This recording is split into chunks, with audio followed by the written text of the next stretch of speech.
Hi everyone, I'm Chris Richardson, and this is Not a Pipe podcast.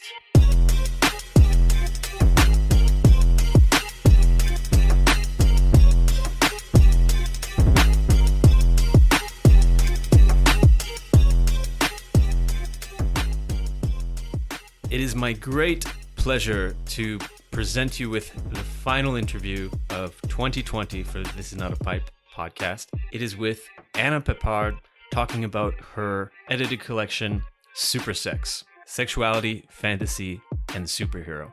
Anna is a Social Sciences and Humanities Research Council of Canada postdoctoral fellow in the Department of Communication, Popular Culture, and Film at Brock University. That's actually where I did my master's in popular culture, although we didn't meet because there's a 8-year difference, but it sounds like she's been doing some amazing stuff there and elsewhere.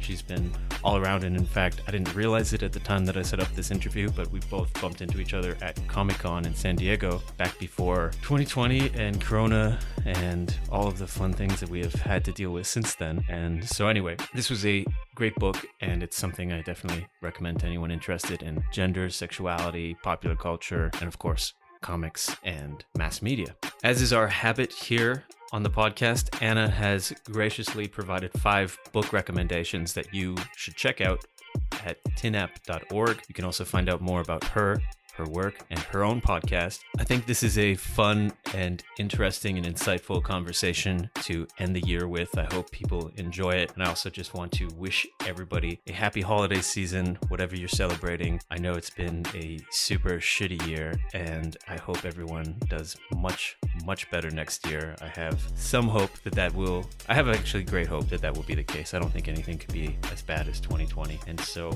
to everyone, thank you very much for listening to the podcast and supporting it in whatever way you can, even if you're just spreading the word a little bit. Definitely check out Anna's great edited collection and see what else you might want to pick up while you're on tinap.org. That said, let's get to it. Anna, thank you so much. I have been looking forward to this conversation since picking up Supersex, and then it turns out we have some connections with some of the schools we've been to and conferences we've been to. Supersex touches on a lot of issues. Maybe you can start by saying a little bit about what you set out to do as the editor and what people can expect if they are thinking about picking it up. Yeah, I mean, the ideas behind it are many. I mean, definitely my own fascination with Supersex. I mean, there's a very personal context for a book like this, and several of the contributors also wrote from somewhat of a personal perspective in terms of the kind of personal fantasies that they found in the superhero genre. So that's definitely a motivation for me. But also, directly, sort of the motivation was not seeing the diverse gazes that I've always found the superhero genre offers kind of represented in the scholarship that was out there. As a female scholar of the superhero genre, sort of perspectives that weren't that stereotypical straight white male, even of a certain age perspective, were very underrepresented and remain underrepresented, although it's obviously getting quite a bit better with the tremendous growth in comic studies that we've had in the last especially 5 years or so. My fascination with the superhero genre was always just that it is this place where you can look at these really, really beautiful men, and these men who are beautiful in ways that really resonate with queerness as well, in terms of, the unstable bodies that you have in the superhero genre, even just the conventions of the superhero costume. You have men in flamboyant tights and spandex who care for other men, and there's so much homoeroticism in the genre, and there's so much opportunity actually for equitable romance as well. I mean, this is a genre where super strong women get to adventure alongside, strong and beautiful men, right? And although those possibilities aren't always, obviously, or seldom, maybe is a better way to put it, sort of worked out explicitly in the genre, they're definitely on offer. And sort of my investment in the superhero genre is in those types of fantasies of, different ways of sort of looking and being in the world, and specifically embodied ways of looking and being in the world. And I just hadn't had that perspective represented in a way that was satisfying to me in the existing scholarship. I just always felt like people would just talk about what negative fantasies superheroes represent, and certainly they do. And yet, where was my kind of experience of sort of finding myself in this genre, of sort of developing my own gaze in conversation with this genre, of developing my own desire in conversation with this genre? And specifically, I'll say too, like a non-masochistic desire, because I think there's still because of the assumptions we have about the kind of audience that the superhero genre appeals to, there's an assumption that if you were a feminist female fan consuming this genre, you must be doing that in some sort of masochistic way because the genre is so sexist. What could it possibly be offering you? And I'm like, well, what it offers me is that there's lots of beautiful men to look at that in the comic book form in particular, you can look at as long as you want. I mean, when I think back to obsessions I've had with television and movies, like going back to my childhood and teenage years, you were always having to fast forward, right, and get to those scenes. And in the early internet days, like that 10 minutes downloading a photo of Dean Cain or whatever it was, right? In a comic book, the stills are already there for you. The bodies are already displayed for you. And I really wanted to get at the implications of that eroticism, which I think had been very underexplored in the literature. Maybe we can build on that and you can say a little bit about your own experiences, because I think, yeah, it's sort of standard now, at least in the canon of comic studies, that it has or it was traditionally a sort of nerdy white guy thing that was not very open to queer culture, to different race and ethnicities, to different representations. And it's clearly opened up quite a bit in recent years, but at the same time, there are still many criticisms. So maybe you can say a little bit about how you became a fan and how you found that experience, perhaps in relation to that bigger story about how it's just a nerdy white guy club.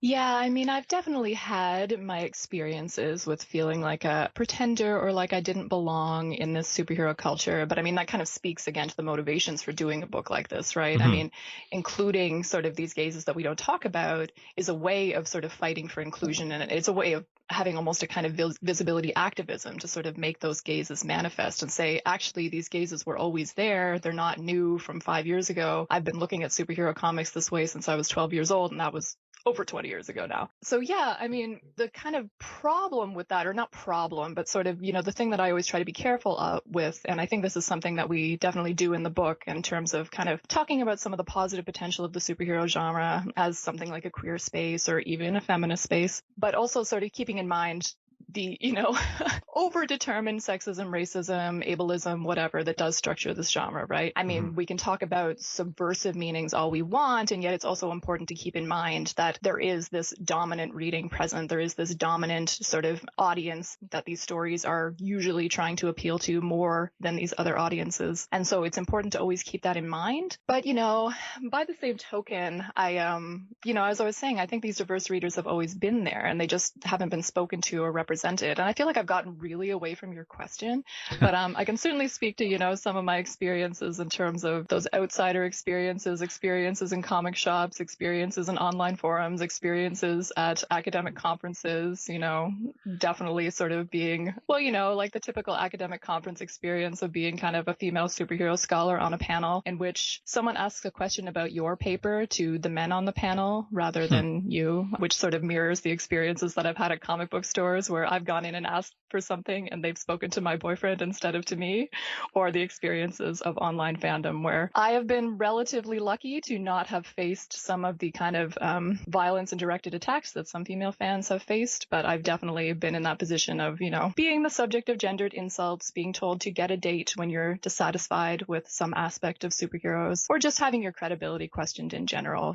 I have a PhD that I wrote a dissertation about Marvel Comics, and yet I still often feel like an outsider in fan spaces. And it says a lot about the sort of gatekeeping and policing that happens in those fan spaces. And really, this book in general is sort of an effort to talk back to that while not neglecting these political problems. Sort of all of the essays in Supersex address the politics of desire. That's a central focus of the anthology. I mean, there's so much to talk about. While it seems like things are changing dramatically in terms of opening up and diversifying, there, as you mentioned with your own experiences, it's definitely not some utopian site right now where people can all get together and talk about comics. Yeah.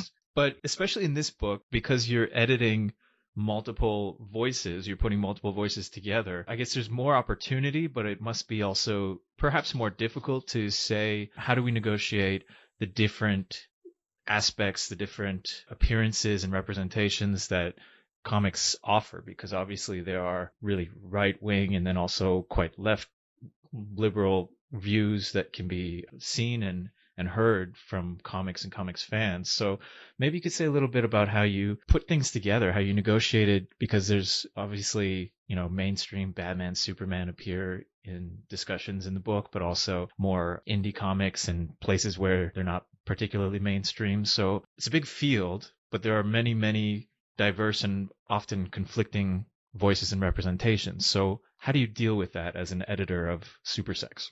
Yeah, well, I mean, definitely the driving sort of focus or motivation was to make the collection as diverse as possible, both in the types of voices that we were representing and the types of texts that we were discussing. Obviously, any anthology is not going to discuss everything, but I wanted to make sure that we were discussing mainstream stuff and indie stuff. I wanted to make sure that we were discussing sort of official texts, so, adaptations, comics set within the quote unquote, main universe of Marvel and DC, but also things like fan works, so fan fiction, fan art, different ways that people use these texts in memes even get discussed in the collection in terms of reappropriations of Supergirl in sort of queer contexts, that kind of thing. Mm-hmm. So, I mean, I easily could have done this book as a monograph, but I was very cautious of kind of the limitations of my own gaze were I to do that. And that wasn't what I thought that this kind of topic needed. I think it needed that diversity of gazes. I think it needed to talk to those conservative motivations alongside those more subversive kind of, opportunities. I think it needed to talk about mainstream texts that work hard to limit the gaze, like alongside texts like we've got a chapter by Ann Kustritz about gender bending the body of Captain America and fan art and fan fiction, where, she's talking about different ways that this very kind of, I don't even want to call Captain America heteronormative necessarily, because even prior to sort of fan fiction appropriations of him, he'd been used in some very interesting and queer connotative ways in something like the Marvel swimsuit special. But he definitely has a very sort of loaded body, right? And so when you reappropriate that national body in these other contexts where he becomes a woman, where he becomes pregnant, where he becomes sort of merged with dog DNA and acquires animal-like desires, where he's made, queer in various contexts, that can do some really sort of fascinating things in terms of getting us to reflect back on some of the conservatism of the genre. So we've got, things talking about, Jeffrey Brown has a great chapter talking about the phallic investment of superhero porn parodies. So we have pornography and explicit works discussed alongside all ages works as well. But yeah, so he's very much in his essay talking about some of those conservative impulses and kind of the way in something like a porn parody, which you'd think would have some subversive potential in as much as the sexuality of superheroes is often kind of diffused into sort of violence and things and not made explicit in mainstream comics. So you'd think that porn parodies would have a subversive charge to them. And in a sense that they do, but he argues that they ultimately sort of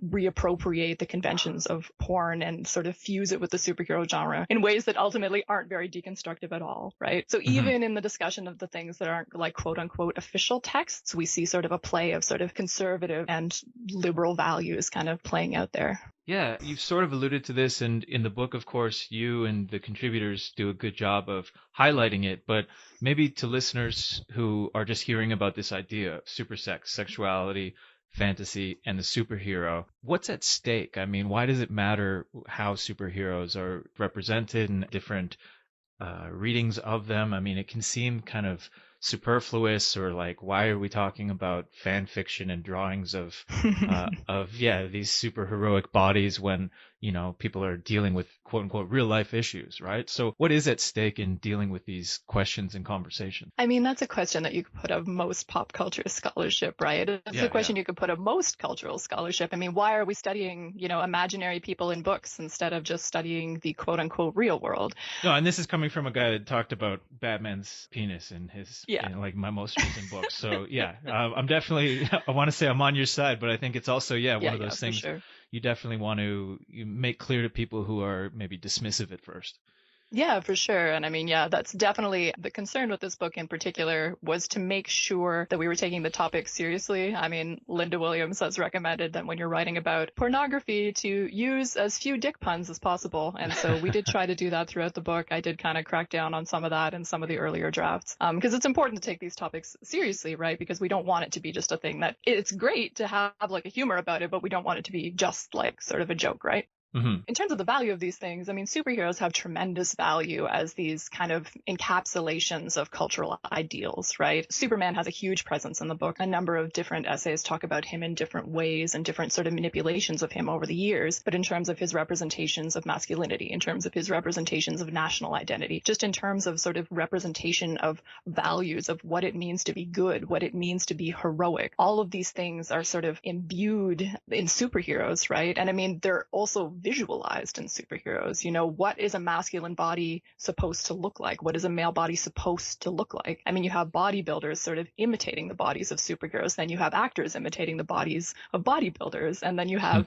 actors developing their bodies into superhero bodies trying to match the comic book ideal, right? So in terms of, you know, these things having a real world referent, they definitely have a real world referent. They are actually influencing how we think about how bodies should look in the real world. And I think that this has become even more true with the rise of superhero cinema, right? I mean, think about, you know, all the sort of language around sort of the superhero workout and things like that, right? For both men and women, right? So, I mean, there's plenty of arguments that you can make there about sort of the value of studying these kinds of texts in terms of that interaction between the real world and this incredible fantasy world. But I mean, also just the fact that the stories that we tell ourselves, the stories that we consume, the things that we love are always going to tell us a lot about, you know, what our values are, right? They're always going to tell us a lot about, there's a John Fiske quote that I always think about sort of the value of escapism. And, you know, it's easy to dismiss escapism as simple fantasy. And yet, if we're going to think about why people want to escape into those worlds, that's where we get to complicating the question, right? It's not just that people want to escape to this place, it's what are they wanting to escape from? So if people are investing in this fantasy of superheroes, why are they investing in it? Why do they invest in certain types of fantasies in different eras? And so again, going back to kind of the example of Superman, it's like, what is the Superman that we were being offered in the 1960s? What is the Superman that we were being offered in the 1990s? I talk about the television show Lois and Clark, The New Adventures of Superman in my chapter, in which we see a huge revision of the Superman character sort of around prioritizing a female gaze in terms of prioritizing a man who could be kind of the perfect new man ideal partner for the post-feminist woman. Sort of seeing sort of the evolutions of these characters who embody these cultural ideals over time can be really, really important. And just in terms of supersex in particular, sort of highlighting the complex sexuality of superheroes and highlighting and sort of bringing to light the things that the superhero genre itself often tries to kind of minimize, like the overt sexuality of sort of male bodies and male superheroes, for instance, is really, really important to sort of complexifying how we think about masculinity. I mean, it's so easy to be like, to only focus on sort of the objectification of women in the superhero genre and think this is just sexist, this is just heteronormative, this is just whatever it is. And yet you have this genre in which primarily sort of we think young men, although that's not really necessarily the audience of superhero comics anymore, but it was sort of in the past. But whether it's sort of young men, boys, older men, whatever, if that is the primary audience, and even if we accept that, you still have men drawing beautiful men to be consumed by other men. You have to think that there's something there, right? I mean, not that it makes you gay if you're reading comics or something as simplistic as that, which is what, you know, Frederick Wortham famously claimed in his book Seduction of the Innocent in the 1950s. But that certainly the masculinity and the masculine fantasies that these things are offering are complicated. And, you know, it is a fantasy of being beautiful in a lot of ways. It's a fantasy of stripping off that drab business suit to be this beautiful Superman who people look at, who people gaze at. And that's a really interesting fantasy that is worth exploring. Yeah, as you highlight, there are a lot of ways in which it either reflects a current reality or current sets of realities, but it also perpetuates them in different ways as people read and engage with these ideas and these storylines and everything. And so I'm curious then, as you're weighing in from your own experiences or from people and sort of a more general lens, you mentioned in the book, and it comes up in different ways, that people can be fans of these things even though that they know on some level that certain stories are bad. And I mean, we could get into definitions, but I like the general, like, good stories, bad stories, because people can fill in the blank. I think a lot of us would say, like, yeah, it's bad to sexually objectify women. We think that that's what's going on in this particular story, and yet we love to read it. And I think a lot of people are kind of grappling with that. People who want to engage with comics on any kind of sort of intellectual level, they know on some level this is problematic, the story or the representation in whatever way, but they also get pleasure from reading it and participating in the culture. How have you negotiated that, or how do you think people more generally negotiate the sort of the good and bad of comics? Oh, that's a hard question, because I think a million different people would answer that in a million different ways. I mean, definitely coming at So I study a lot of sort of like masculine focused genres. I studied sports culture and wrestling in addition to superhero comics and action movies and that type of thing. So it's always an interesting thing to negotiate my position to these texts. I am approaching these things as a feminist reader always, and, trying to negotiate a space for myself and for my gaze within these things. So every text that I love is problematic. I will put it that way. Every fave is problematic, as we say. I think also, though, when you're approaching these things kind of as an outsider reader, and I'm using that term in the sense that you're not necessarily the target audience for these things. So anytime you're a woman consuming sort of masculine focused content, you're an outsider reader, right? You're sort of less bothered by having to perform those negotiations in a way because you're just so used to performing them. So it's a good and bad thing, to be clear. So definitely some of my experience of reading superhero comics, I joke that I'm there for the cute boys, and that's like what I remain there for. And I'm joking, but I'm not totally joking.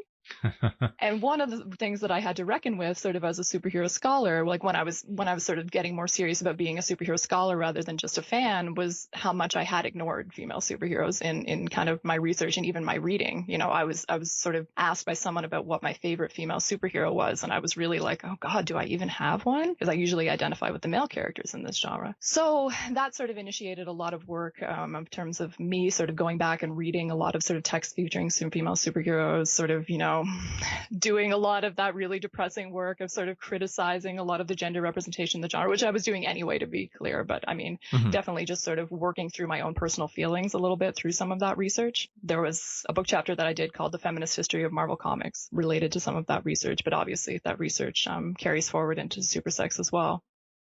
I think the project of Supersex in itself kind of speaks to this question in terms of the goal of the collection is to highlight the complexity of desire in the superhero genre, but again, always through a lens of interrogating that politics of desire. And I think that's a phrase I mentioned before. All of the essays kind of reckon with that question of, and even there's a wonderful line in the epilogue by Richard Harrison where he actually asks outright, what is the solution to continuing to love a text that is capable of doing harm? And that's a really difficult question to ask of a genre like this, which is so explicitly sexist, which has this history of racism, which has this like sort of really deeply embedded sort of codification within ableism, right? These are hyper abled bodies that are always overcoming whatever disabilities they have, which is a really negative kind of cultural trope in a lot of ways. And so, yeah, the different ways that people negotiate that, I think, is really, really fascinating in some of the essays that are on offer. And the fact that so many of the contributors sort of did bring a little bit of a personal angle to some of those negotiations and admit that these negotiations can be really, really subjective. Brian Johnson has just a wonderful essay about sort of his queer affiliation with the X-Men character of Dazzler and how there's been this whole discourse of talking about the liberating potential of the queer subtext of X-Men comics in particular, but that the message that he took away from those comics when he was reading them as, like a young boy growing up in rural Ontario, which was that the message ultimately was to keep your queerness in the closet, because although those queer metaphors were present, none of the characters ever were explicitly queer. And that was kind of the message he took away. And he speaks back to some of that sort of progressive impulse of some of that scholarship that is a little bit too celebratory about the superhero genre, while not taking seriously all the ways that it sort of can bait queerness in a lot of ways, but then not sort of follow through on some of those impulses. So yeah, I think that one of the things I'm proudest about is sort of the ways that the collection negotiates that issue in so many different ways and from so many different perspectives. And I hope that that's something that people will enjoy if they pick up the book. Definitely. It's something that's complex and is not going to be solved. But I think you also write this in your chapter, but in continuing to ask these questions is sort of the goal, to show that these are questions worth asking and pursuing. I think as you did it for this and in your work more generally, are there things that you sort of stumbled upon or things that revealed themselves as you were maybe researching or editing or what have you that you hadn't thought about and now you realize is maybe more important than you started out thinking? Like, were there any surprises or revelations as you were working on this and similar projects? Yeah, for sure. I mean, well, I'll turn it toward the personal again too. So I wrote about Lois and Clark: New Adventures of Superman, as I mentioned. That was kind of my gateway into superheroes as a 12-year-old girl. It was my first superhero love, my first superhero crush. I revisited that show in my early 30s after not having seen it for like over 20 years. Am I doing the math right on that? I was like, yeah, I really am that old. Anyway, revisiting that and thinking about the ways that a show like that actually shaped my view of adult relationships and shaped my view of what female power should look like, and kind of in good and bad ways, because I think when I was this was the first time that I'd written about that show for my book chapter for this book, and I really went down the rabbit hole of rewatching every single episode, taking extensive notes. I have a huge folder of stuff, and I really ended up having with like 120 pages, of which I used like 20. Yeah, just trying to figure out the way that that text negotiates power, in terms of it does offer this version of Lois Lane who is incredibly appealing, who really gets to have agency and really gets to have it all. She gets to not only sort of, through the objectification of Superman and Clark in that show, she gets to effectively date multiple men of different types. She gets to have kind of the scholarly, sensitive guy Clark, and she also gets to have, the more traditional masculine archetype of Superman. And once she discovers his secret identity, she doesn't have to choose between those two things. And she gets to be a star reporter, and she gets to be beautiful, and she gets to have all of these things, right? I think that there's something positive about that fantasy, in as much as, women deserve ridiculous fantasies as much as anybody else does. And yet I saw the ways, as I was sort of rewatching it and sort of researching it and sort of situating this now in sort of my wider knowledge of the superhero genre and the tropes and the history of the genre that I didn't have when I was 12, of course, I really saw the way that the show emphasizes equality in a way that ultimately sort of justifies not giving Lois that power that Superman has. It's always like, oh, she is so great because of the relationship with him and because of the love that they have, in ways that are really reminiscent of the romance genre, but also in ways that make it very clear that he is the one who should have the superpowers, and this is the nature of the relationship, and this is the way that the relationship should be. Sort of the conclusion of the piece that I did for Supersex is quite angry in a way, because I was thinking back to kind of the inadequacy of that fantasy for my 12-year-old self, and how torn I felt sort of deciding whether I wanted to be Lois or Clark, and realizing I wanted to be Lois, but I wanted to be Lois with the privileges that Clark had, and that wasn't something I could articulate when I was 12, and kind of learning to articulate that by revisiting the show and writing about it in this context for this book, I think was a really powerful personal revelation for me. So yeah, I don't know if that's a good answer to your question, but I also did notice, I make this joke kind of sort of all the time, but I noticed as I was revisiting that I was like, oh my goodness, I'm a woman in her 30s who gets paid to write about Superman. I kind of did become Lois Lane, and I don't know how that happened. That wasn't my intention at all, and that was kind of a hilarious but frightening revelation in some ways. That's funny. I think that a lot of us have a show or have a comic or at least a superhero that we grew up with and that definitely shaped us to some extent. I wonder if you could go back and talk to your 12-year-old self, or have a message for any younger viewer, reader, what have you. What are some things that you think might be worth paying more attention to? Like if you were to think back after reflecting and now being somebody who studies this academically, are there things that you think the average, reader or viewer might benefit from thinking more about? Well, honestly, that's a really difficult question, because I'd like to be like, I wish my 12-year-old self was sort of reading or watching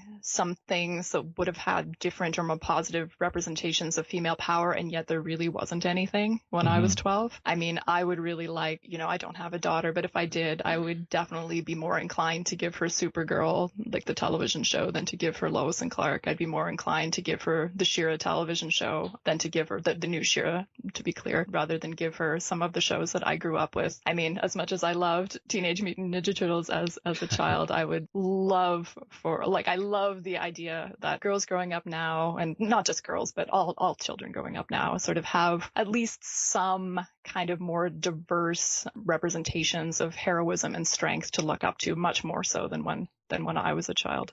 Yeah, and so, I mean, just to follow up on that then, I think it's tempting to think on one level that things have gotten better, representation has gotten better, but then there's a lot of work coming out of academia in particular, but out of, blogs and discussion boards or what have you, criticizing a lot of the things that we're seeing now as either, sort of superficial or problematic in new and different ways. I mean, it's a simplistic question to ask, like, have things gotten better or worse? But I guess maybe what I'd like to know from you is, in what ways have things gotten better? So yes, there are more characters. Yes, there are more powered women, perhaps. In what ways have things gotten better or worse if you were to compare it to earlier generations or decades? Things have definitely gotten better in terms of diversity. There can be a danger, though, in patting ourselves on the back about that, that, we've made so much progress because a show like Supergirl exists. But any television show isn't perfect, for one thing. If you compare, the sort of realm of television has been considerably more diverse than the realm of film for superheroes in particular. The superhero films have not been very diverse. We have had, so few films starring female superheroes since the explosion of superhero films in the 21st century. And I think there's a tendency to not notice that in a way. I've definitely had the experience of teaching superheroes where, I've pointed out things like, oh yeah, they made 20 Marvel movies starring a man before they made one starring a woman. And the students are like, that can't be right. There was, and then they just can't think of it. And they like have that revelation, because similar to when I grew up, when sort of post-feminism was the thing, and sort of you're like, we've achieved equality, so we don't need to think about these things anymore. I think there is a tendency to get complacent about these things just when you hear that there's a show like Batwoman coming out. You're like, oh great, we have this lesbian superhero now. This is so great. We've made so much progress. And yet that's one show within a vast landscape of media. To what extent do some of these shows, I think one of the things to look out for in terms of diversity is just to what extent are shows sort of in name only diversity? To what extent are shows just, putting splashes of color out there? And to what extent these shows are actually sort of deconstructing the damaging myths that kind of structure something like the superhero genre? Because you really need to be doing that in order to make space. And I mean, something like the Watchmen television show did a lot of interesting things like that in terms of deconstructing even the original Watchmen comic, which was not always super great in its representations of race and gender, and sort of making space within there for a really complex story about race and identity and power. And I think we need more stories like that are going to be sort of a little bit more self-conscious in their deconstruction of the tropes themselves, rather than just, it is very difficult to just do a superhero movie or show and just do the same old thing, but change the identity of the character from that stereotypical straight white man. That's not going to be enough in a lot of ways. And there's plenty of things that we can talk about some of the political problems of, as much as I love both of the movies, the Wonder Woman movie and the Captain Marvel movie as the two, big prominent female superhero movies from this era, in terms of the militarization of the identities of the women in both of those films and sort of the yoking of female power to militarization. Right? There's plenty of space to kind of question the feminist commitment there, given the ways that potentially sort of replicates a lot of phallic myths, right? A lot of sort of traditional masculine sort of connotations of what power means, right? And Carolyn Coca has recently released a really wonderful book about Captain Marvel and Wonder Woman that deals directly with some of those issues. Yeah. So, I mean, I think that those are some of the questions we need to start asking ourselves, once and we're still a long way even from, having the kind of, numbers diversity where we can really feel satisfied. But I mean, diversity is always about more than numbers, right? It's about the types of representation we're getting. And it's about whether those types of representation are productive in terms of getting us to challenge some of the negative myths and connotations that these genres continue to have.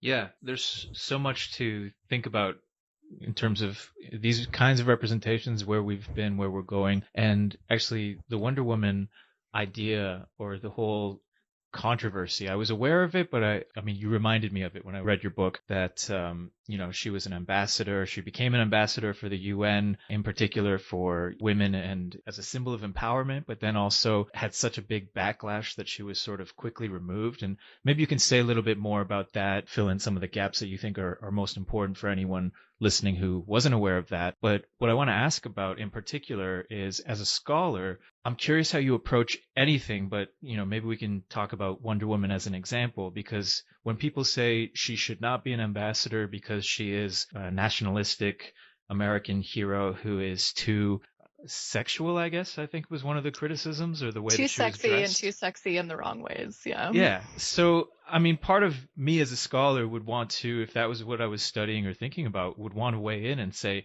no, look, you need to know that Wonder Woman is a good ambassador and here's why, or you need to know that she is a problematic ambassador who should be removed because here.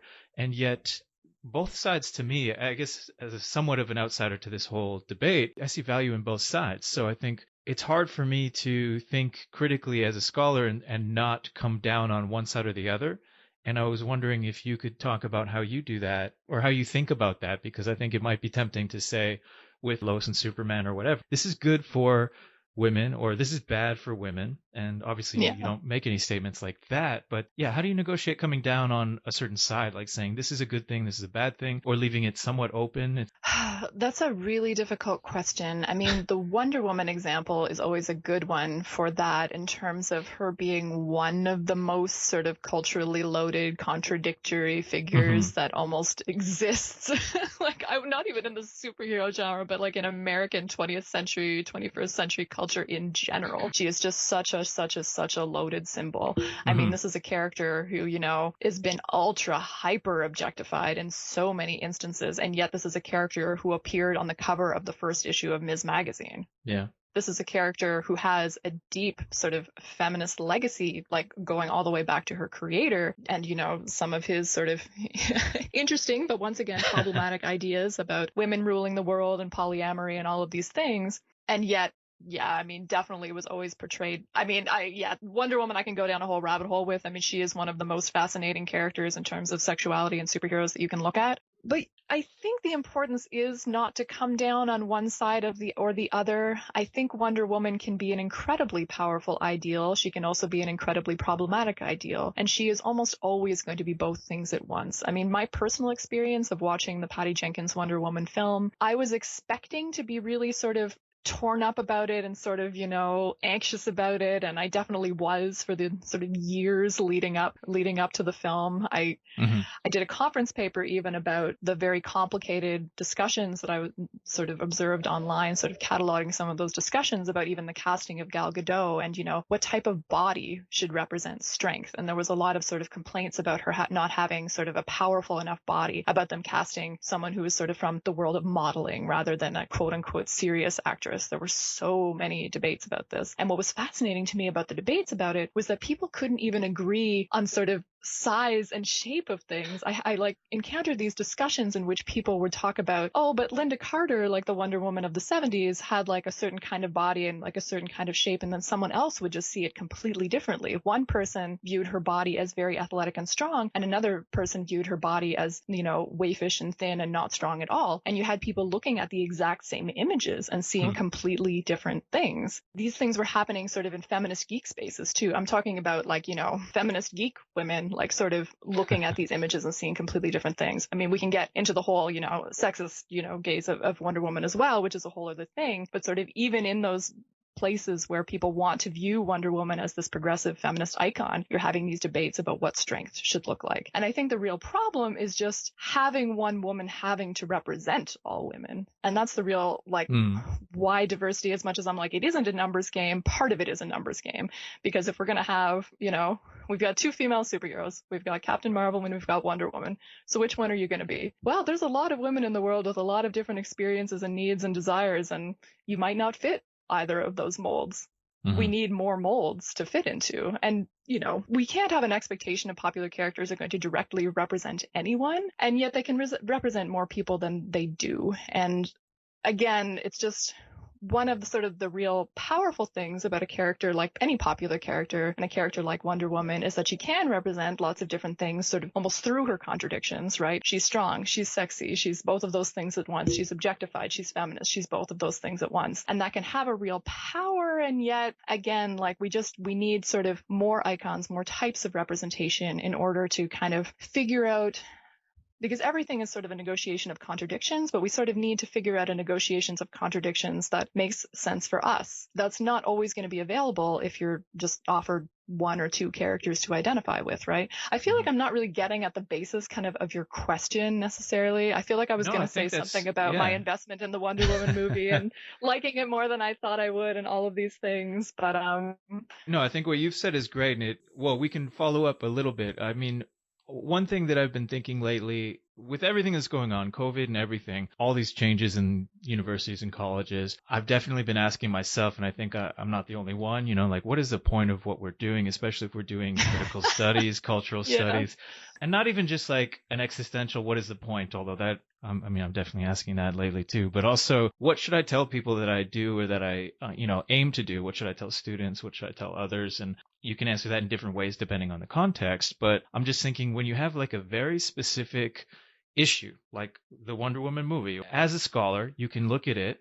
I'm sure people ask you, what should we take away from the Wonder Woman movie? Like, do you think it was good, or do you think it was bad, or what happened? Like, especially when someone like you, who studies superheroes, I'm sure you have a lot of friends and colleagues who just say, like, Anna, was Wonder Woman a good movie or was it not a good movie? I think you could say sort of like, well, I don't like it because of this, or I do like it because of this. You can't really say, at least when you're asked that kind of question, like, well, it was both good and bad. Although I'm sure, like, lots of scholars would love to do that. And it is more complex than just yes or no. But maybe you could say a little bit about how you might approach something, or how you think scholars should approach something. So if you study superheroes, popular culture, and representations of gender and sexuality, for example, you go to see Wonder Woman, what are some questions that you're asking yourself, or what do you think scholars might...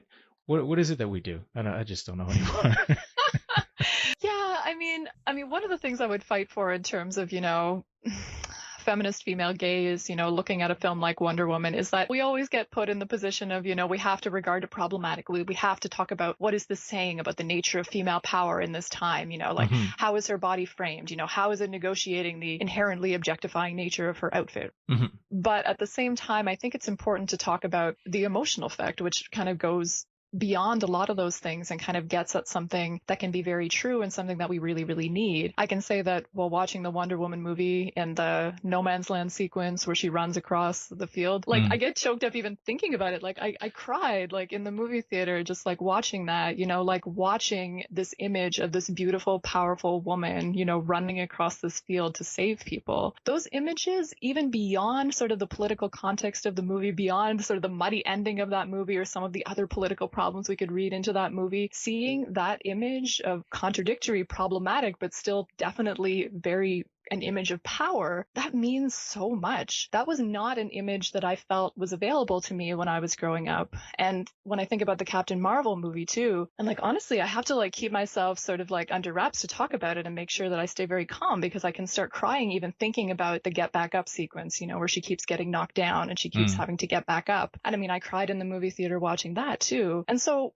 any popular text is this mess of contradictions, right? And yet these moments within a text like that sort of provoke these very powerful emotional responses in us can provoke reflection. They can provide feelings of hope in a really basic sense, right? I mean, I've heard a lot of people, just joking like, oh, the Wonder Woman 1984 movie is coming out. This is exactly what we need right now. We need this symbol of hope, right? And I think in their purest form, that is something superheroes ideally can provide. And it doesn't mean that it's not problematic. It doesn't mean that all of these other things are going on. And yet I definitely still feel seeing an image of a powerful woman who fights for what's right, who is out there embodied, who is powerful, who is getting back up. These images alone, aside from anything else, can have such tremendous, tremendous power. And they have definitely feminist value, again, regardless of what's going on around them. No, I like that. I mean, I think it's a great answer, because I think we obviously can't just say, yes, it's this or it's that, but you want to have some kind of opinion, which I think we all do. And so, yeah, as you said, I think looking for powerful elements that strike you as a viewer, as a reader, what have you, and narrowing in on that particular thing can be really effective, I think, for scholarship and just for, talking to friends and discussing things. But yeah, I wonder if you have seen other effective scholars or even just people whom you've spoken with about superheroes, maybe after this book has come out and people have been talking to you about it. What are some interesting ways of approaching the superhero genre or popular culture items like Wonder Woman? Like, what have you seen that's been really effective in terms of guiding your thinking or guiding the way people approach certain things? I'm definitely very inspired by a lot of kind of the discourse that came out around the Black Panther film. A lot of scholars did some really interesting things in terms of reckoning with how this is both a very powerful film in terms of representations of Black power, in terms of representations of Black selfhood, and yet it's also a film that has political problems, right? Rebecca Wanzo had a great piece about the decolonization of Black Panther and how the film is part of that tradition while not necessarily being politically perfect. Then you had things like Monty Python, ex-member, current director Terry Gilliam talking about how he didn't think Black Panther was a good fantasy for Black youth, which is just an outrageous thing to say, because how does this old white man get to decide what is an appropriate fantasy for Black youth? And that kind of gets me back to what I was trying to kind of get at with that, importance of talking about the effect, like affect, like with the A, of like a movie like Wonder Woman or Captain Marvel when you're watching it, whether like, from a female or feminine standpoint, because I don't want to be sort of essentializing there, but just that these things offer something beyond, even the plots that they offer, right? That they can offer these effective spaces for, feeling powerful, for feeling at home in your body, for feeling like you have a place in the world in which you're enabled to be powerful, right? And, these things matter so much, and superheroes really articulate how and why they matter. I mean, the fantasy of being heroic really matters, I think. And if you're somebody who hasn't been depicted as heroic in culture, like historically, being depicted as heroic can be very, very powerful, regardless of what else that text is doing. So, I mean, you have to acknowledge that that has an inherent power. And that doesn't mean that you don't criticize sort of the larger narrative of a film like Black Panther or Wonder Woman. But I think when you're doing the Terry Gilliam thing of just being like, I think this is a bad fantasy, that's incredibly infantilizing to people who are finding complex negotiations of power within those texts, which we all do as viewers. But there's an assumption when you say things like that, just as there's an assumption when you say you're a bad feminist if you like Wonder Woman. There's an assumption that women are not reading critically, that they are not able to like something while acknowledging that it's problematic. I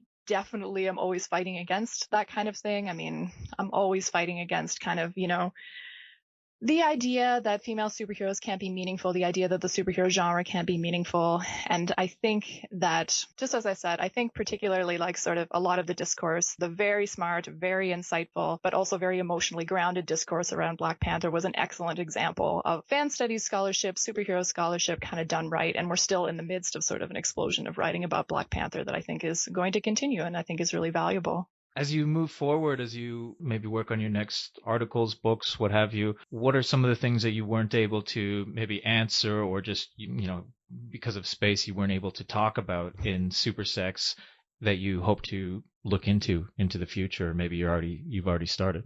Yeah, I definitely want to look at more. I mean, I'm already kind of in my head. I'm like, oh, I want to do a Supersex 2 because there's so much more stuff and things are changing so quickly. And there's so many new superhero television shows that we didn't talk about in the book because they hadn't come out when we first started working on it. But definitely also to look at some more sort of independent superhero stuff, especially some of the kind of explicitly erotic or pornographic kind of indie superhero stuff that, often is Kickstarter funded, that kind of thing has been really, really interesting. And I think looking at the ways some of those things are speaking back to those, limiting hegemonic narratives is a really important sort of strain of continuing these conversations about the different things that the superhero genre can mean to different people. I've also been doing a lot of kind of thinking and writing and talking about this is really silly, but it's also not silly because I think it's really important, because a lot of these things sort of extend from sort of our personal obsessions and then sort of figuring out ourselves in conversation with these texts, which has a value because, that's getting us to like think about how desire and love and all of these things work and can get us back to formal questions about like, why this form, why this character, why all of these things. So I have been doing a lot of thinking and writing about my fandom of the X-Men character Nightcrawler. I'm planning sort of a piece that's going to talk about my erotic investment in that character and the embarrassment that investment has generated for me over the years. I always, and I still do it, I don't say that he's my favorite superhero because it opens a whole can of worms about like why he's my favorite superhero. And I'm like, well, I'm like really like sexually obsessed with him. And that is a huge reason why he's my favorite character. There's other reasons too. I mean, in terms of, his model of heroism and all of those things. But to me, they're very much bound up in his sexual representation. So I am planning a kind of personal essay that's going to talk about fan fiction and fan art and the way that my fan fiction about this character, of which I have written copious amounts, kind of is a form of scholarship and is a form of sort of reckoning with my own gaze, my own desire, and sort of reckoning with the possibilities and problems of the superhero genre, right? Sort of through the lens of this particular character who, for me, encapsulates a lot about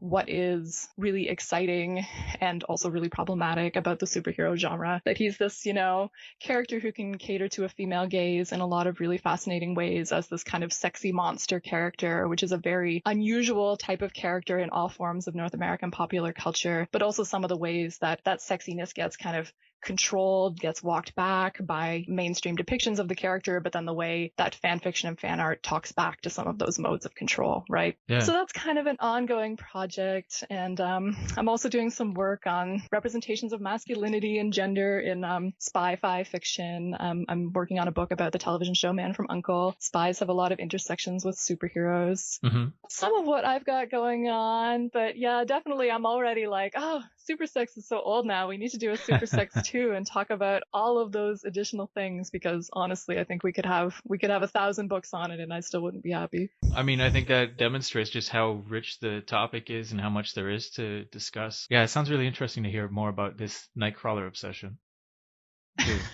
I'll look for it. Honestly, I've been on multiple podcasts talking about him since the spring, because I wrote this essay sort of about starting to talk about my affiliation with the character in the spring. And it sort of started me down sort of a well of doing some more personal writing and stuff. And people have really responded to it strongly and been like, we want to hear about this more. So I'm like, okay, well, I'll just keep going until people are sick of hearing me talk about it, I guess. Topic for another day, perhaps, or at least I have to see what you come up with, and maybe we can talk again or something about that. But yeah, just as we wrap up, then I'm curious if there's anything in particular. Maybe it's the new Wonder Woman. We're recording this in mid-December, and so it hasn't come out yet.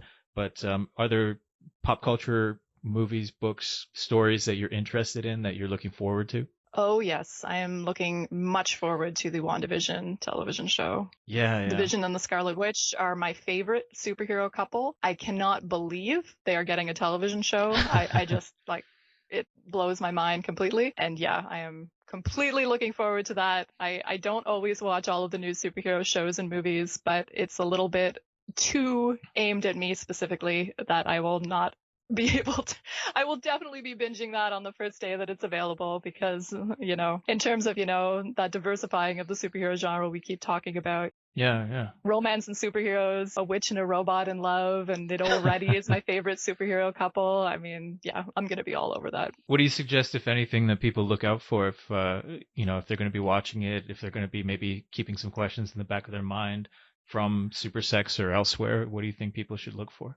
I am very curious about how positive or negative the show will go in terms of superhero romance. And that's a whole can of worms that we didn't really get into. But the superhero genre hasn't historically been super positive about the idea that superheroes can have successful romances. And there's a lot of bad gender scripts kind of built into that in terms of, having a successful romantic relationship feminizes a character in certain ways, and we have to superheroes can't be feminized, therefore they can't have successful relationships. So one of the things that makes Vision and the Scarlet Witch my favorite superhero couple were two miniseries that they had in the 80s in which they were just allowed to be joyously, romantically in love, and for this to not be a problem. They didn't have to break up. They didn't have to have anything horrible happen, at least to their relationship. Whereas the Tom King Vision series from a few years ago that won the Eisner for Best Series that year went quite a bit more negative, sort of about superhero romance and kind of the impulse for domesticity and things. So I'm really curious about, how it's going to handle that impulse towards romance, whether it's going to kind of embrace that or whether it's going to ultimately show that quest for domesticity to be negative. And I'm definitely very curious about the representation of sexuality in the show. I wrote a piece for the Middle Spaces in August, specifically about the very complicated symbology historically and in the present moment of the Vision's penis. And there was an interview that came out a couple of weeks ago with Paul Bettany, who plays Vision in the series, where he was talking about the Vision's penis and confirming effectively that the Vision does have a penis. And boy, did the reportage, we talked about the quote unquote scandal of Batman's penis a little bit earlier, but this really replicated that in some really annoying ways. Just kind of the very immature nature of kind of the reporting on it, but making jokes about these things is all well and good, but kind of the tone of it, where it was really kind of limiting the possibilities for subversive sexuality within the superhero genre. There was a piece for the Mary Sue, which is, ostensibly a feminist geek website, which I was very, very frustrated by. The tone of it sort of being like, well, of course, I guess the Vision would have to have a penis in order for there to be sexuality between these characters. And that assumption on its own is something I directly actually address in my article that came out back in August, which is that no, a male-bodied character does not need a penis to have a meaningful sexual relationship. No, he does not need that to have a father, to be a father. There are all these different types of ways that you can have a sexual relationship, and actually sort of the open-endedness of whether the Vision does have a penis or not, how he might use his penis. He's an artificial character, right? So in addition to being, a fantasy character in a fantasy space. So to kind of be focused on, he must need to have a penis in order for them to have a relationship, and in order for them to have a sexual relationship, in order for them to even have a romantic relationship, is a really, really, really negative and limiting and ultimately conservative view of kind of that relationship and the possibilities that it embodies. So I am going to be really, really curious about what they do or don't do in terms of kind of at least gesturing to the nature of the sexuality between those characters. I also love the way that sheds light onto a bunch of other things that we've discussed earlier about, why is this kind of stuff important? How might we want to read it? What are some of the implications and the things that are at stake in asking these questions? Like exactly what you said about this new show that's coming out kind of highlights a lot of these things and the ways that we can approach it and think about it, and sort of what's at stake culturally in terms of our investment and representations in the mass media and popular culture. And I think that's one of the things that Supersex offers as well, is that it highlights all of these ways in which we can more richly and deeply interrogate these things. So it's a great book, and I want to thank you, Anna, very much for speaking to me about it and about all the work that you've been doing today. Well, thank you so much. It was always great to talk about it. And if people want to follow my work, they can find me lots of places online. I might do pop writing as well as academic writing, but they can also follow my monthly podcast called 3 Panel Contrast. You can find it wherever podcasts are found, or it's number 3 Panel Contrast on Twitter to follow us more regularly. Perfect. And thank you so much for that. Thanks so much for having me.